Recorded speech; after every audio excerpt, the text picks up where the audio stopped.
allons maintenant recevoir les participants qui ont préparé leur présentation, leur pitch pour ce hackamode qui a commencé le 6 décembre. Donc, pour rappel, le hackamode, c'est un challenge étudiant pour des élèves en cursus bachelor ou master. Et nous accueillons maintenant 4 équipes de 7 étudiants qui font partie de l'EFAP, du MBA Fashion and Luxury, et qui ont été accompagnés d'ailleurs par des professionnels pour préparer ce projet. Alors, le sujet qui a été proposé cette année, c'est comment inspirer et vendre de la mode, que ce soit des produits, des services ou un mix des deux, grâce aux technologies de la réalité virtuelle et augmentée. Alors, leur mission, c'était d'inventer une expérience client inédite et efficace qui permette aux marques de mode de vendre. Alors du coup, bonjour à tous. Avec mon équipe composée de Alexane, Anna, Mathilde, Charline, Clara, Léa et moi-même Anne, nous allons par notre présentation répondre à la problématique suivante. Comment inspirer et vendre de la mode grâce aux technologies de réalité virtuelle et augmentée? Donc, nous avons dans un premier temps souhaité identifier les problèmes et obstacles que peuvent rencontrer certains acteurs de cette industrie. Ici, nous nous concentrons sur les petits créateurs français qui proposent des collections premium, exclusives et limitées. Donc, ces petits créateurs peuvent en effet rencontrer certaines difficultés quant à l'estimation du nombre de biens à produire. Et cette mauvaise estimation peut engendrer une surproduction. Donc, en effet, estimer le nombre de pièces qu'il est nécessaire de produire pour une collection relève souvent du casse-tête. Un surcoût aussi, avoir une trésorerie importante est indispensable pour produire des collections. Et évidemment, un impact environnemental. Pour rappel, la mode est la deuxième industrie la plus polluante au monde. Donc, la solution à cet écueil, selon nous, est la précommande. La précommande ou ne produire que le strict nécessaire ou encore vendre avant de fabriquer. Tel est le principe de certaines marques de mode, qui est d'ailleurs né des difficultés de jeunes créateurs à financer leur première collection. La formule répond à la volonté des Français de consommer moins et mieux. Donc, comment ça marche? La précommande part d'une idée simple, celle de ne fabriquer que ce qui sera acheté. Autrement dit, les collections sont lancées en fonction du nombre des pièces commandées. Et donc, adopter la précommande, c'est produire une collection sans invendu, avec un produit élaboré main dans la main avec la communauté de la marque, ayant exprimé son besoin, ses attentes et ses manques. Côté consommateur, ce système permet d'acquérir une pièce rare à un prix juste qui ne sera jamais soldé. En bref, c'est la promesse d'une mode consciente et éco-responsable, une promesse qui révolutionne notre rapport même aux vêtements, réhabilitant même son statut d'objet de désir, à la fois beau et intelligent. Donc, c'est une aubaine en fait pour les amateurs de mode en quête de sens, que l'on soit jeune designer, grand magasin établi ou simple consommateur.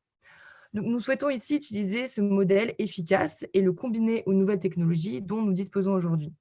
On peut décrire par exemple la réalité virtuelle comme une expérience qui plonge les utilisateurs dans un environnement virtuel et qui stimule les consommateurs. Elle leur permet d'exploiter un nouvel univers et c'est une nouvelle façon de consommer.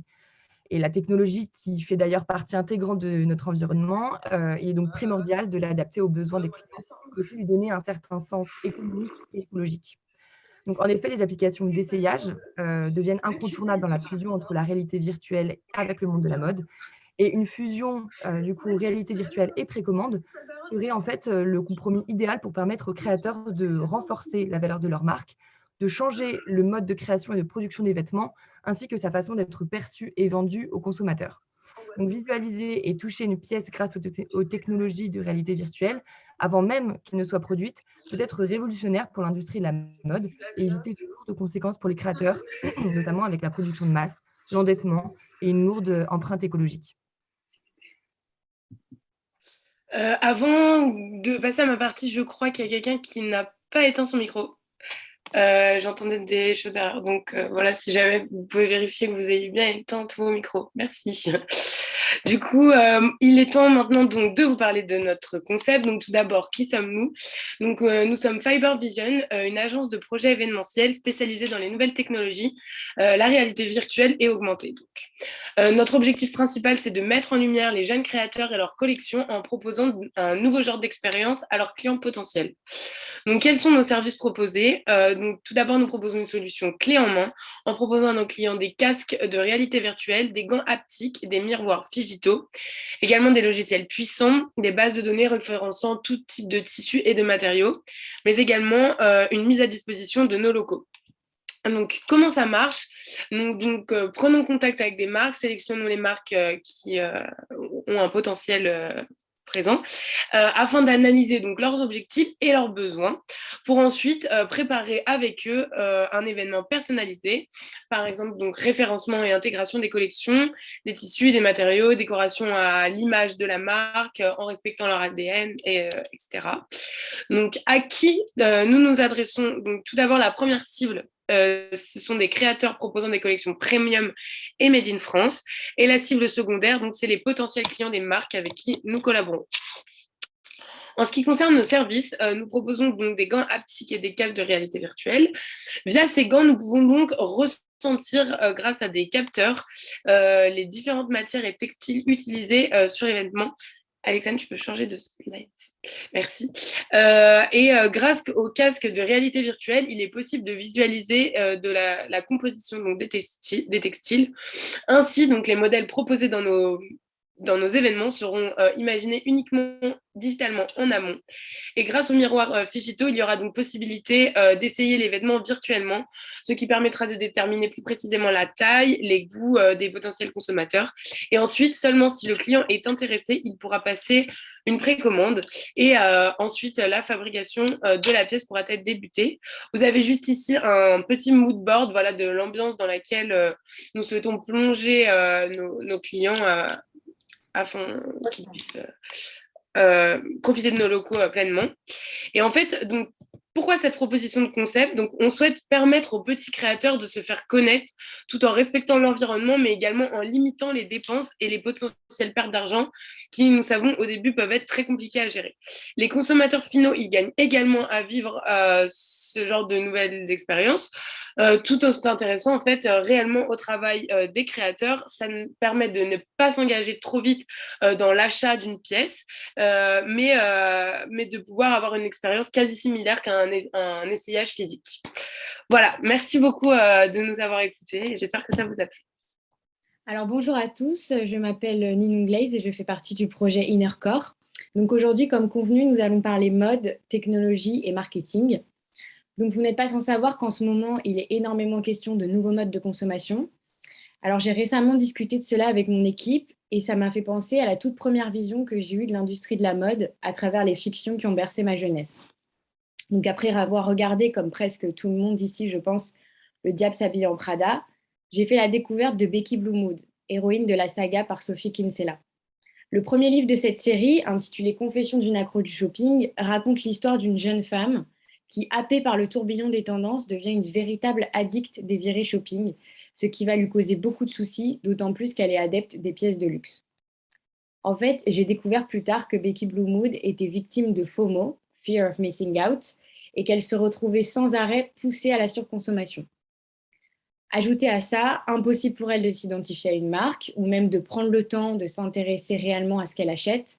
En fait, cette histoire reflète grossièrement certains insights que l'on relève dans notre société actuelle. Les consommateurs deviennent de plus en plus volatiles, ils ne sont plus attachés à une marque et il devient de plus en plus difficile de les fidéliser. Parallèlement à ça, la digitalisation des industries accroît, notamment en ce qui concerne la mode. Vous avez remarqué sûrement que de plus en plus de marques ont recours aux nouvelles technologies pour présenter leurs collections, mettre en lumière une collaboration. Et tout ça dans le but de permettre au monde de consommer de la mode depuis chez soi. En fait, les expériences physiques sont partiellement mises de côté. Alors après toutes ces réflexions à ce sujet et à propos du manque de lien entre les consommateurs et les marques, nous nous sommes demandé comment il était possible de renforcer la proximité entre les clients et les marques, et ce, grâce aux nouvelles technologies. Alors, il y a quelques jours, mon équipe et moi-même avons imaginé une solution pour répondre à ce problème, mais également pour augmenter le drive to store. C'est ainsi que nous avons construit petit à petit notre projet, basé sur l'immersion du client dans l'univers de la marque, et ce, grâce à la réalité virtuelle. C'est à ce moment précis qu'est né Innercore. Innercore, c'est un service que l'on va proposer aux marques pour améliorer leur expérience client en magasin, et bien plus encore pour attirer leur clientèle non pas uniquement vers un processus d'achat, mais davantage vers les secrets de création et de fabrication des collections. Ce projet, nous avons décidé de le réaliser en collaboration avec Reality, une agence créative spécialisée dans la production de contenu immersif. Le principe est simple. Chaque client aura accès à des univers virtuels correspondant à chaque portant présent sur l'espace de vente.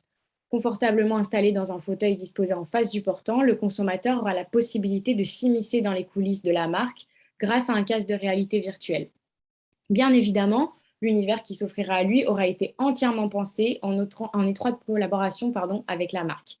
Alors que certaines marques prendront par exemple le parti de raconter leur collection avec la voix du directeur artistique, d'autres auront choisi de pousser notre service de développement encore plus loin en créant un avatar à son effigie. En fait, à l'instar du coffre à jouets du célèbre dessin animé Toy Story, le portant prend vie, les pièces sont assemblées sous les yeux du consommateur qui voit également apparaître les inspirations du créateur. On parle ici d'un véritable tête-à-tête entre le créateur et le consommateur. L'objectif, c'est de raconter les pièces, de leur attribuer une histoire, mais aussi d'apporter de la transparence en ce qui concerne le processus de fabrication et la sélection des matières. Alors à cet instant, les dirigeants de marque doivent sûrement se demander où se situent leurs bénéfices. Ce à quoi je répondrai simplement qu'il s'inscrit dans le renforcement de la relation avec le client, le tout construit sur de l'émotion. Travailler sur un storytelling immersif, c'est offrir aux marques l'opportunité de partager les inspirations qui font l'essence même de chaque collection.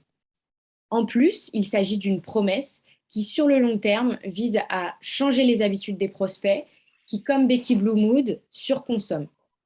En permettant au client de mieux connaître son produit, il se sent plus responsable de sa consommation. Finalement, on parle d'une expérience hors du commun qui sera vendue en B2B et adaptable en fonction des secteurs et des marchés visés. Le storytelling immersif est l'atout marketing ultime. Ici, tout est réuni pour changer les mentalités. Ici, tout est réuni pour initier le plus beau des voyages à la rencontre des marques et de leur savoir-faire. Alors, mon équipe et moi-même, donc composée de Diane, Eugénie, Hugo, Martina, Nathalie et Romane, nous allons vous proposer ce qu'on a décidé de mettre en place suite à la problématique de lundi matin. Donc, nous souhaitons développer une application digitale appelée Green Match. Alors, pourquoi Green ? Tout simplement parce que nous souhaitons travailler avec des marques françaises responsables et durables, qui implique un circuit court et plus écologique. Et pourquoi match ? Parce que notre application est basée sur un principe simple de mix and match entre les pièces de notre vestiaire et des propositions d'accessoires des marques sélectionnées afin de pimper vos tenues. Alors, ce concept, il permet de pouvoir se projeter dans les looks avec ses propres vêtements, mais qui varient selon les différentes propositions de maroquinerie, sacs, accessoires, de découvrir de nouvelles marques éco-responsables françaises et qui sont adaptées à notre morphologie. Alors, cependant, le danger, c'est de ne pas apprécier les propositions du service, que les choix soient restreints par rapport aux marques Made in France et que cela peut être lassant pour l'utilisateur de scanner les articles de sa garde-robe indéfiniment.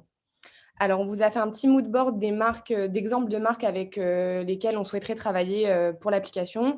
Donc voilà, ça sera juste pour les accessoires. Donc, c'est des marques éco-responsables, Made in France, avec un circuit court et qui sont un peu tendance aussi. Ensuite, on vous a fait un mood board pour vous montrer notre concept de manière visuelle.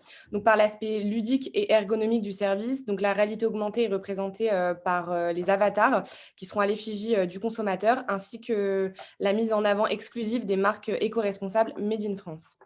Alors, concrètement, comment ça va se passer ? Donc, première étape, l'utilisateur va télécharger l'application sur son smartphone. Ensuite, il va créer son compte et notamment son avatar en répondant à des questions très précises pour que son avatar puisse lui correspondre à 100%, comme les avatars Zepeto, par exemple. Donc, une fois le profil complété et terminé, l'utilisateur pourra, grâce à son appareil photo et un système de modélisation intégré, scanner les pièces de son dressing, qu'il a déjà du coup, afin de créer une copie digitale et de constituer une base de données pour l'algorithme de l'application. Une fois que cela est fait, il lancera le processus de mix and match. Donc, l'application proposera des tenues combinées avec les pièces que l'utilisateur possède déjà.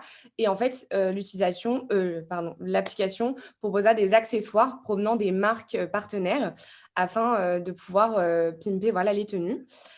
Et enfin, pour avoir un rendu plus précis, l'utilisateur pourra, grâce à la fonctionnalité de réalité augmentée de l'application, placer son avatar devant lui en taille réelle, en fait, le projeter dans sa pièce à vivre. Donc, par exemple, s'il est sur son canapé, il pourra projeter son avatar en face de lui et switcher sur son téléphone si les accessoires proposés ne lui plaisent pas. Donc voilà, notre application, elle permet de limiter surtout la surconsommation, car on montre en fait à l'utilisateur qu'avec la même base de tenue et les mêmes vêtements qu'on a dans sa garde-robe, juste en changeant des accessoires, on peut complètement transformer une tenue. Et en plus, ça pourra provoquer l'achat de l'utilisateur auprès des marques, enfin l'achat des pièces auprès des marques partenaires par l'utilisateur. Voilà. And you, are you ready to match? Merci. Bonjour, donc avec mon équipe, nous avons décidé de vous présenter notre concept à travers une vidéo ludique représentative de notre processus de réflexion. Donc on vous souhaite un bon visionnage et on sera ravis de répondre à vos questions après. Bonjour à tous. Avec l'équipe, on a réfléchi à notre manière d'appréhender la mode de demain. En 2025, 8% des consommateurs de luxe seront de la génération Z. Nous devons donc répondre à leur attrait pour le digital et saisir cette opportunité business. Oui, on se disait que la mode est particulièrement inspirante, mais que c'est un univers particulièrement élitiste. Je suis passionnée par la mode, comme pour beaucoup, et elle se démocratise grâce aux réseaux sociaux. Et pourtant, je n'ai jamais pu assister à un défilé.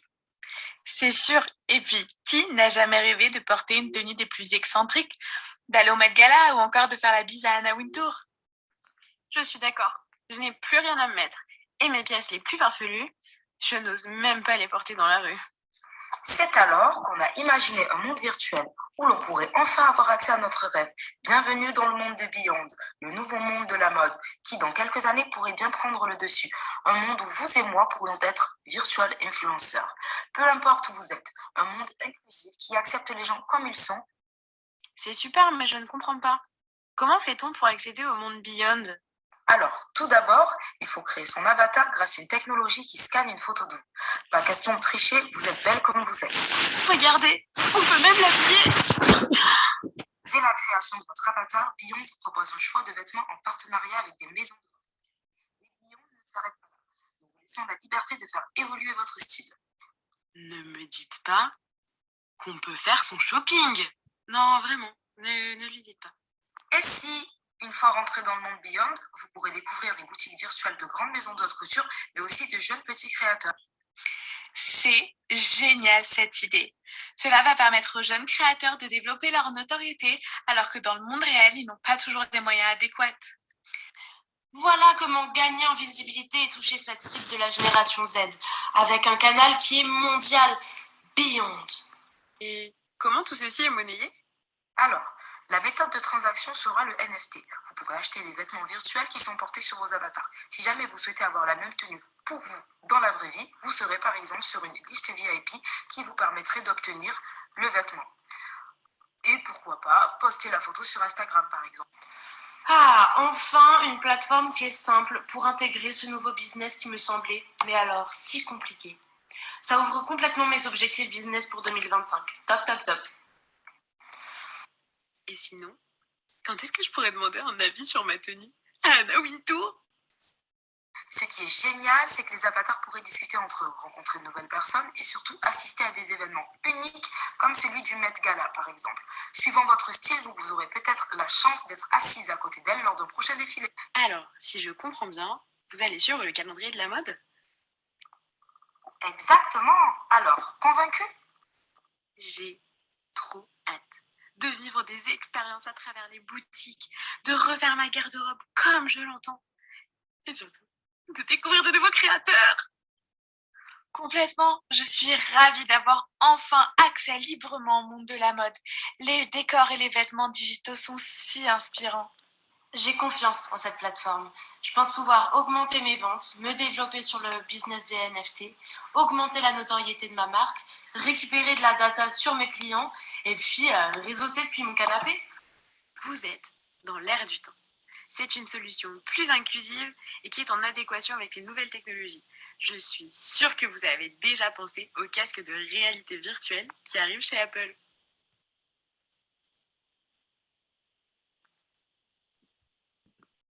Merci beaucoup.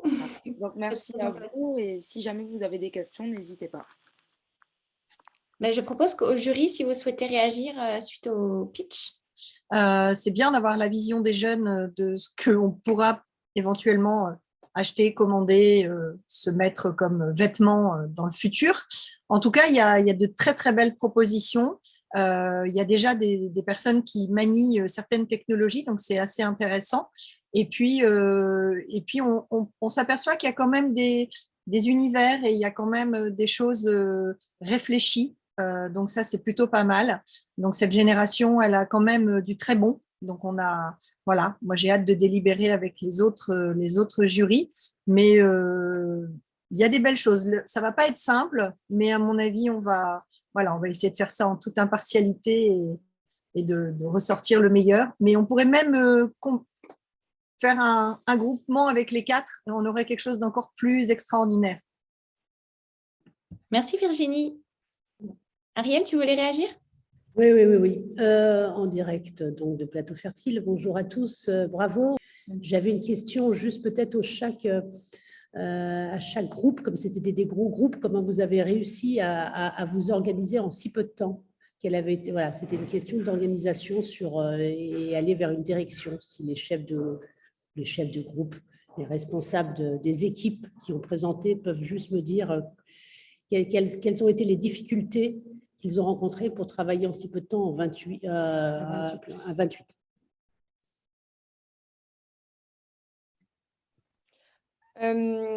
On était beaucoup dans les groupes, donc il fallait un peu s'accorder sur les idées de chacun. C'est ça, je pense, la plus grosse difficulté au début, c'était de chacun se dire son idée et au final en sortir qu'une seule. Parce qu'on était quand même 7, donc 7 cerveaux, ça travaille beaucoup.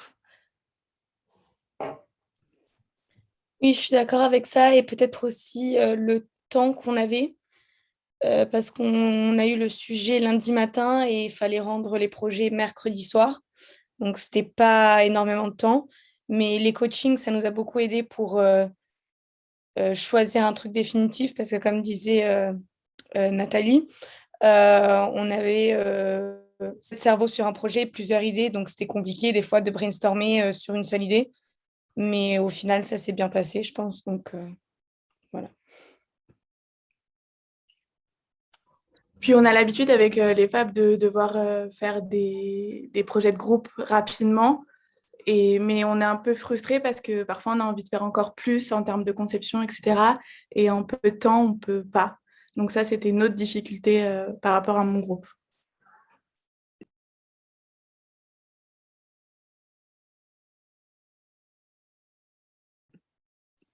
Après, Et le dernier groupe? Oui. Bah, moi, je suis dans le même groupe que Jess, mais c'est vrai qu'au final, on a réussi à trouver un accord et ça s'est fait super naturellement.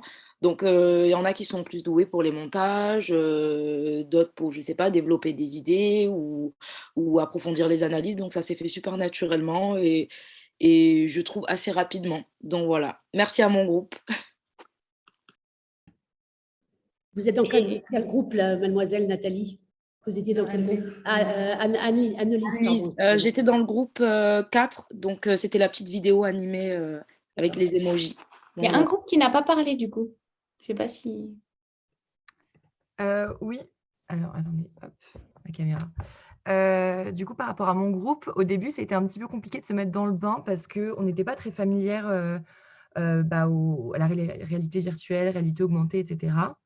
Mais bon, on a quand même eu quelques idées chacune. On a pu brainstormer avec notre coach aussi qui nous a donné de nouvelles idées qu'on a pu ajouter à nos propres idées.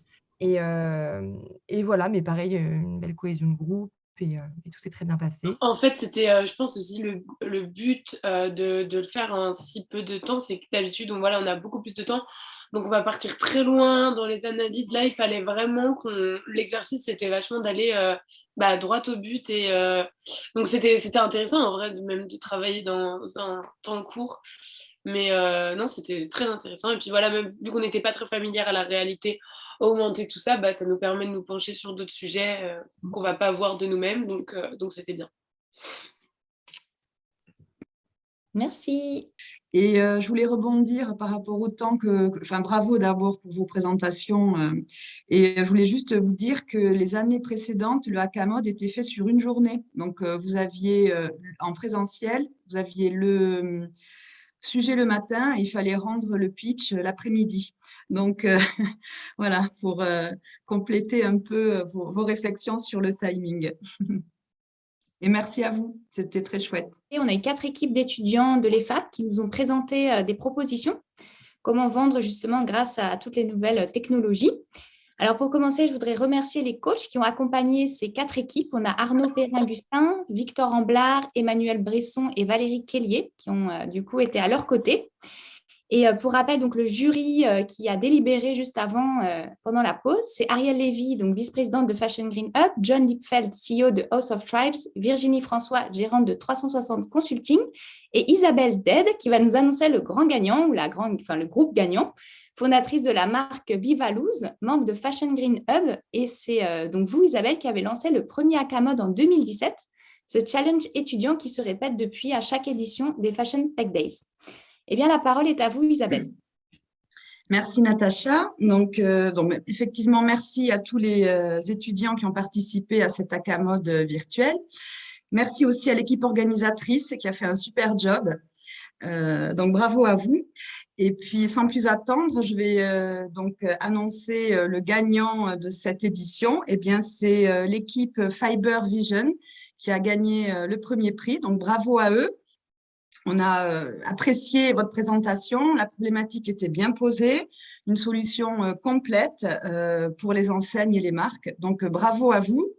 Et puis, peut-être une mention spéciale pour la présentation vidéo de Beyond, qui nous a vraiment particulièrement impressionné et beaucoup plu à l'unanimité.